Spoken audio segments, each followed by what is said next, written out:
Bring on the gals! Show them sticks. Is it Daddy's birthday? That right there's a calf muscle. Damn! Wow. It's working. You don't need a microphone, those legs doing all the talking! Alright, thanks, Rich. I need Osric Chau. Need with a capital K. I saw Rich checking me out earlier. I thought Checking you out up and down like a leg of lamb. What? I thought it was like my scabs that you were looking at. Maybe. I know they're a little rough right You now. know, Those guys took down Jerry Padalecki. they damn right they did. And look, he's got his snuff canister in his back pocket. Oh yeah. Chewing a little tobacco, showing a little leg. That's I not dare snuff you to canister. fuck with Osric Chau today. I dare you. I missed you guys. No, you didn't. No, you didn't. Ladies and gentlemen, Is that what you thought? Okay, so I know you guys all got the breakdown on what we can, what we can't talk about. ignore Rob. He's just getting his guitar off stage. Yeah, that's Pay right. no attention to Rob. He's not even there. He's just quietly moving across stage. What Rob? I don't see a Rob. Did you lose your guitar? Oh, there it is. There's Rob. There he's got it. He wasn't even there, guys. This never happened. What are you talking about? Bye. What wasn't that? As a Canadian, I'll say that I'm part of two unions. I'm part of the Canadian Union, I'm part of the American Union. Technically, on several shows, I wasn't part of the American Union. Technically, I can't talk about it, but in solidarity, I think we should still not. That being said, my other many hats, I know Richard wears many hats, he's a director as well. Him, Rob, they both write. I am a writer, a producer. I've started directing as well. Many of the things that I do is independent, so we're not represented by the AMPTP. So today I kind of wanted to take the opportunity to talk to everyone about like what you can do. Because there's a lot of things that you can't do, and I don't like living life with only things that you can't do. I kind of want to focus on the things that you can do. And for me personally, it's like, well, if you have all these people who are trying to hire people in ways that don't allude to a livable wage, I feel like you kind of want to support the other people who might be trying to do that. So we kind of have this time and opportunity to support the independent producers out there, and that's me. And hey, so yeah, I'm not just looking to be hired. I want to be the person hiring, and I want to kind of do the things that we're all asking for, because we understand why we're asking for those things. If you have any questions about that, I mean, that might spark ideas in terms of what you might want to ask about. There's a lot of projects that I'm doing. There's a lot of projects that they're doing that this weekend you might want to ask them about. Maybe I'm going to ask them about them, because I haven't seen a lot of the people here in quite some time. So I'm excited to connect on that front. Is that someone there? Oh yeah, we could please ask away. Now I feel bad because the question I've prepared has nothing to do with any of that. That's great. Even better. So I know was Osric Chau, That's me. was Osric Chau in advanced placement? Oh. Okay, question for you. What do you think? I don't want to say. But now you have to. Oh my goodness. Please indulge me. Yes. That was the nicest answer you could give. Okay, so let me paint a picture for you. Osric Chau in high school. Osric Chau in high school in real life. I was involved in about 20 different clubs. I was the student council president. I was the president of Vancouver District Student Council, meaning I was the president of all the presidents, and I would regularly host meetings, and I would kind of go around to all the different schools in Vancouver District, which was about 18 different high schools. 2 of them had the International Baccalaureate program, so I was working with that program, and I would do speeches to all the kids. I would run like guidance counseling classes where I would talk about anti-bullying, I would talk about career planning. I was pretty much at school for like 16 hours a day, every single day. I loved high school. All right, ask that same question. What do you think Osric Chau was in high school? I think Osric Chau was very busy. He was very busy. Do you think he was an AP kid? I'm gonna say probably not, because you were so busy with everything else. That is correct. So I'll say, like, everyone thought I was gonna get a full ride to Harvard. Everyone's like, oh my God, where are you gonna go? What are you gonna do? And I didn't want to answer them because I got into the community college down the street. And only because I applied in time. I was a C student at best, but I was like hanging out with the staff. I had my own early dismissal slips. Like, it was like very weird, but and like all my teachers like, what is going on with you? Like, this doesn't make sense, you don't add up. And I'm like, I don't know. I like school, I just don't like studying. I always handed in all my assignments on time, but I never once proofread anything. So like, I would write an essay and I'd go like, start to the end, and then I would hand it in. So like, it was always a first draft. And like, now that I'm a writer, I realize how bad that is. But I always handed in everything on time. When I took a test, it was like I was gambling.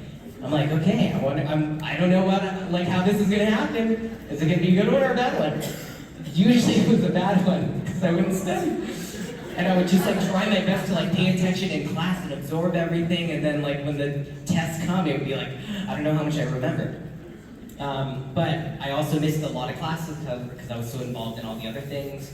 So I was not an advanced placement student. The only class that I got 100% on was physical education. So I liked PE. I tried really hard in everything I did. So in PE, I ran really quickly and I ran really long. So by having endurance and speed, I was good at every sport by default. And because I was a kid that tried really hard, I got 100%. So I would say I wasn't an AP student, though the thing that I identify with AP kids is that I still believe wholeheartedly in education. I think I just recognized at a fairly early age that the classroom wasn't the place for me to learn. It wasn't the best place for me to thrive. But in all of those activities and all of the community things that I was doing in life, I think I take that as school. Here, I'm in school, hanging out with those idiots in the back. Like, I'm always learning something new, something sometimes valuable. And it's great, right? But this is how I've learned. So I never finished community college because at some point I'm like, what am I doing here? I was there for like 4 years. I was like, all right, where's my degree? And they're like, what do you mean, where's your degree? I'm like, I was here for 4 years. And they're like, well, what program are you? And I'm like, what's a program? Yeah, didn't do my homework. I went to see an advisor once I figured out what that was. And they're like, well, you have a year and a half in marketing management. I'm like, oh, that's pretty cool. It's like, well, you still need like all these things. And I'm like, wow, that's 3 math courses too many. And then I decided I would just try this acting thing because it was kind of fun and it was anything but school. So once I figured out what it was that I wanted to do, I just went for it 100% and I never really looked back. So I would say that everything that I do in life almost revolves entirely with studying and research right now. But I never did that for school. But I do feel like I'm in school right now. I love research. I have a master's in math, and so I did AP English, so I don't know where that came from. Probably because you're a very diligent and studious person. I value education so much, and I ended up teaching, but it turns out I don't like kids.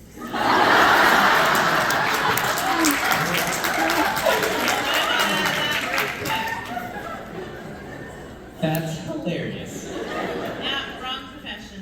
You know, I didn't think I would like kids. I always thought I hated kids. And then both my brothers had my nephews. I have 2 nephews now. This was a year and a half ago, and they're like the cutest little Well, things. they're the best to They're live in the- puberty. Okay, well, I'll let you know how I feel about them then, but right now they're really nice. Thank you. Thank you. I'm like, oh my god, this is great! I didn't know I had all this crawl space that I could use. I could store stuff with the cockroaches. Okay, this person that I don't know are like, how old are they? Are they alive? They're alive, they're an adult, but other than that, you don't really know anything about them, so. Are they intimidating? Are they passive? Are they just chilling out and they're like, whoa? You're not really meant to know anything about this person. That's part of the discourse, is that this person could just be some random guy, it could be, Yeah, you know what? Cockroaches kind of make me squeamish. Like, it's one of those things that I wouldn't eat. But I think it depends on the person's reaction to me coming up. Like, if they're like freaking out all of a sudden, it might cause me to panic. But if they're just like looking at me like they expected me all this time, I'd be like intrigued. I'm like, oh, okay, we're gonna have this conversation. Let's see where this goes. And I might be more inclined to choose that option. most people that I pose this question to choose finding a person in their attic. Because 1,000 cockroaches is a lot of cockroaches. It's a lot of cockroaches.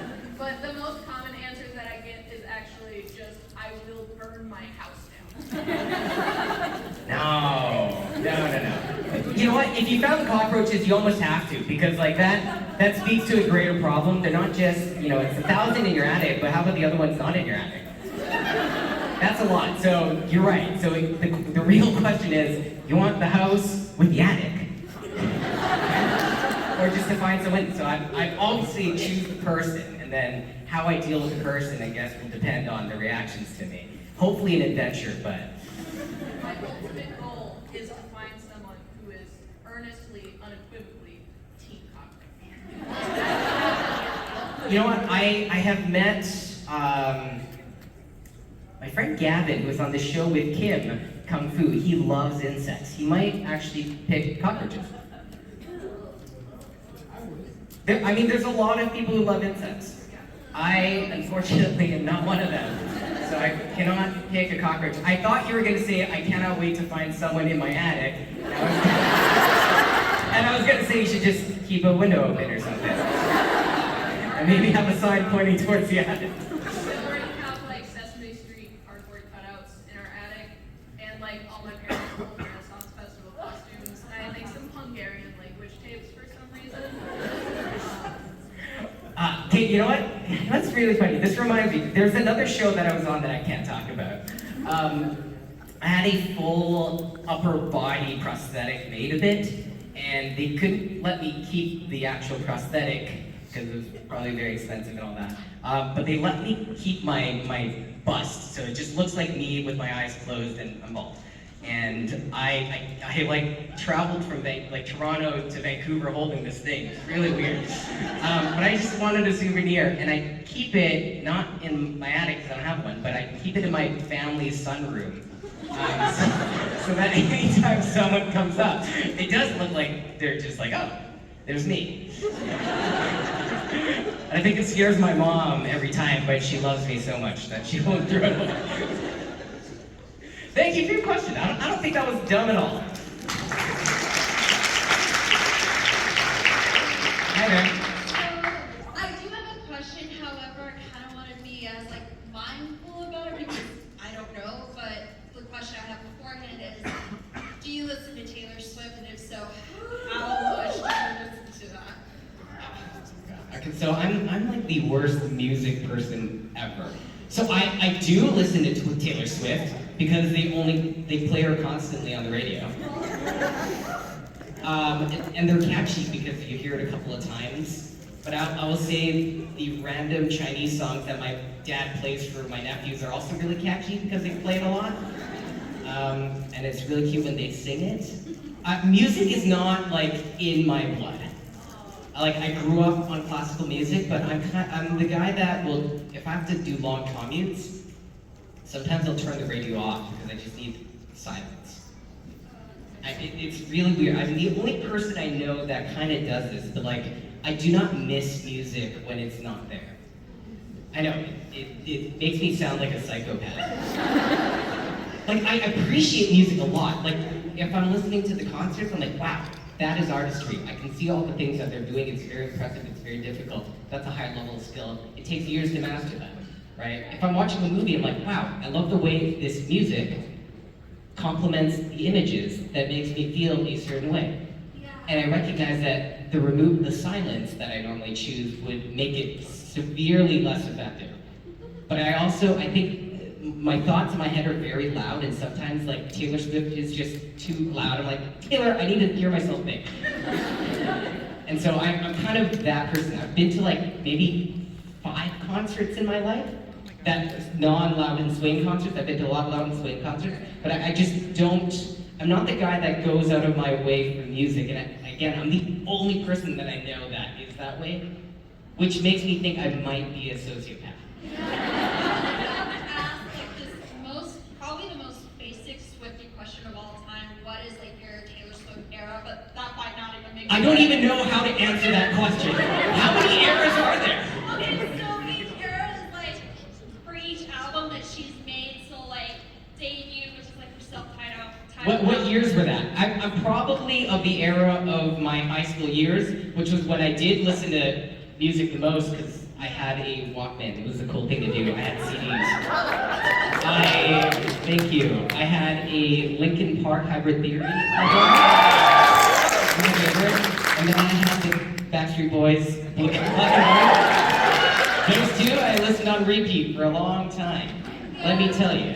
Yeah, so like obviously her first album was like, oh my gosh, I want to say that if I remember correctly that came out a year after said show started. So that's 2006. So the one before that would be the era for me. The one in the early 2000s. Yeah. I'll take that, but yeah, I thought that would be like the most like question I could ask, but thank you. You know what? Everyone else probably, because I keep hearing about like her tour and it's huge and like the movie. I went there actually. How was it? It was so fucking amazing. Okay, big question for you. What's your era?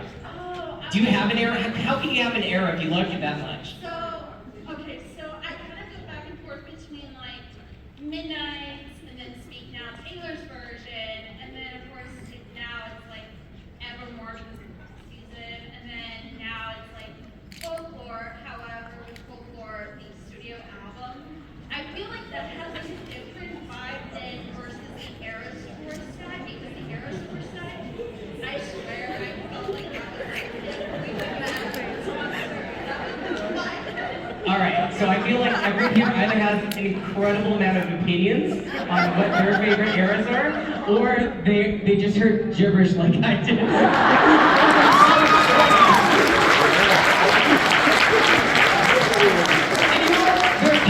There probably is no wrong answer. I understand a couple of words. I understand folklore. That is, it makes me think of mythology, it makes me think of lore. Those are 2 other words that I know that are similar. I do like medieval stuff. Fairy tales? Okay. Okay. My all-time favorite album is like when I first got to be a Swiftie was Debut, because that was like, Was that her first one? yes. I knew it. Country is so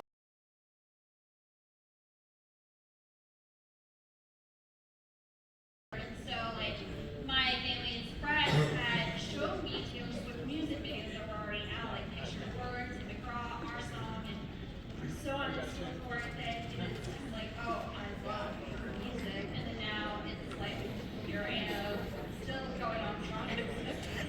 Oh, I watched that documentary of hers on the platform, and I really enjoyed it. You know, so like despite me not knowing most of her songs, like I do enjoy her as a performer. I do enjoy her music when I do hear it. So like I'm really happy you got to go to that tour because I heard it was really hard to get it. Congratulations. Thank you. Hi there. So my name is Nikki, and I really like snacks, and so I was wondering what is your favorite snack to have? But also- Snacks. Yeah. Oh, okay. I thought you said Cinemax. But snacks is great. Because like with the snacks that I eat all the time, I find that there's like not really a lot of nutrition. Like I'll just like eat a box of Cheez-Its and I'm like, oh yeah, that's my lunch. But do you have any snacks that you're like, oh, this is Yes. Yes. I have some sad news for you. I think 99% of snacks don't have nutrition. Okay. Anyone from Canada here? Oh, you guys are missing out. Okay, my favorite snack in the whole world is Canadian.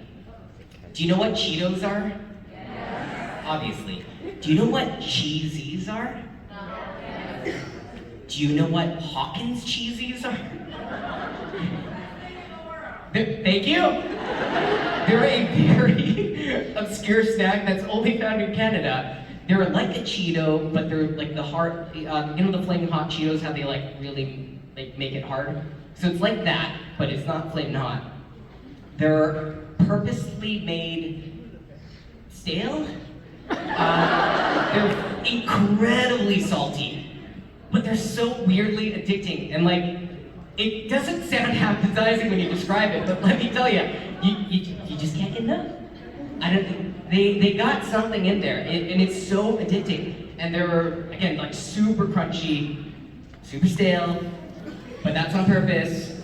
So if you ever go to Canada, find Hawkins cheesies, they sell them at Costco, and buy them by the, they don't sell the big bags, they sell like a lot of little bags, which helps for portion control. But yeah, that is by far my favorite snack in the world, and it's not a great thing because I'm pretty certain they have zero nutritional value. Wait, what's your favorite snack? So I'm a weirdo for this, and that's what you need to know first. So when I was younger, my parents both worked, so I didn't really have like the knowledge of how to make food. What I did have was a can opener. And so your favorite snack is a can opener? My favorite snack is like a very specific brand of green beans, like in the can. What brand? It's the green can, and they're cut like not down the middle. They're cut so like the ends are off of them, and it's like the red label with the yellow outline on the green can. How do you not even know the brand? If they're not represented by the NPTV, you can say their name. Remember, I'm a loser. No! You're the only person with a healthy snack! That's incredible! A can of green beans isn't really, well, alright, I'll take it. Yeah. Green bean, that's a vegetable. I mean, sure it's canned, but I'm pretty sure it has some nutritional value. It's not, you know, that's incredible. You should stock up on that, unless you no longer have can opener. Full tabs now, so I'm good. Okay, that's even better. You know, having a snack that is healthy is such, like, to me that's a superpower. So I love snacking. I can't eat without like watching things, and I hate watching things without eating things. It's one of those things. And so the first time where I discovered this, I was in China. I did my first movie ever. It was very exciting because I had just lived in China with essentially no money. So I was a very poor student, and I would haggle for fractions of a penny. Like, this is how poor I was at the time. This was all the money I had. I'm like, okay, for me to survive another 3 months here, I can only spend like 0.7 pennies today. Like, that's the level that I was going with. And then I got this movie like right after that trip, and they gave me an allowance. And I'm like, whoa, that's pretty cool. I got money now. And China was still at a time where it was very, very cheap. This was like 2007. And I remember the first time I had money, I didn't know what to do with it. I'm like, well, I guess I'll go to the grocery store. And I went to the grocery store, I looked at the prices, and I looked at this like bundle of cash in my hand, and I'm like, whoa, I can buy whatever I want right now. And it was the first time I've ever had that thought. And so like I went to the chips aisle, and I just like did this. It had like these stacks of pistachios. I'm like, oh, that's healthy. And I just like, I kept doing that. And then on my off days, I would watch these dollar movies, and I would eat pistachios and chips and drink pop to the point where I gained like 15 pounds in less than a month. And then I had my shirtless scenes for that movie, and it wasn't great. But had I known about the green beans, it would have been such a tragedy. Anyways, thank you for your question. Get some green beans. I'll take two with nothing over. Go, please. Get my doggy back.